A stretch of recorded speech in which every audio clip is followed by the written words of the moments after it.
નમસ્કાર દર્શક મિત્રો, અત્યારે પશ્ચિમ બંગાળના એટલે કે કાલના ખૂબ જ મહત્વના સમાચાર સામે આવી રહ્યા છે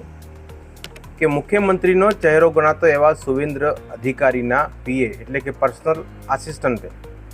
ચંદ્રકાંત રથની 4 ગોળી મારીને કારની અંદર હત્યા કરવામાં આવી રહી છે અને આ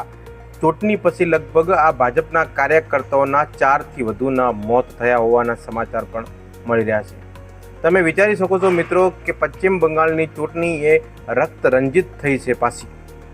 તમે વિચારી શકો છો કે સુવેન્દ્ર અધિકારી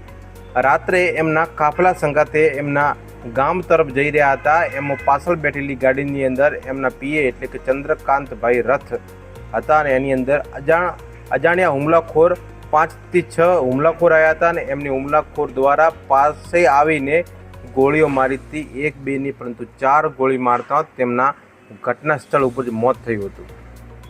તમે વિચારી શકો છો મિત્રો કે આમ જોવા જઈએ તો પશ્ચિમ બંગાળની ચૂંટણી હંમેશા વિવાદોમાં ઘેરાયેલી રહી છે અને અત્યારે ચૂંટણી હારતા મમતા બેનર્જી પણ પોતાની ખુરશી છોડવા માટે ઇનકાર કરી રહ્યા છે।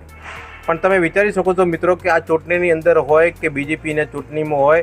આજ સુધી કમસે કમ 300 થી 350 કાર્યકરોના હત્યા કરવામાં આવી છે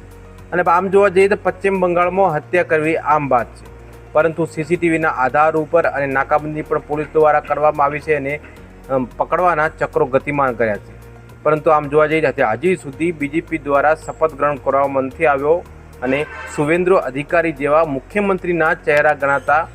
નેતાના પર્સનલ આસિસ્ટન્ટ એટલે કે પીએની ગોળી મારીને હત્યા કરવામાં આવતા પશ્ચિમ બંગાળમાં નહીં પરંતુ પૂરા દેશની અંદર એમાં પડઘા પડ્યા છે।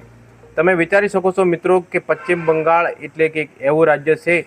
કે બાંગ્લાદેશથી આવતા હત્યારાઓ હોય ગમે તે હોય ત્યાં હત્યા કરવી આમ વાત છે, પરંતુ આને શું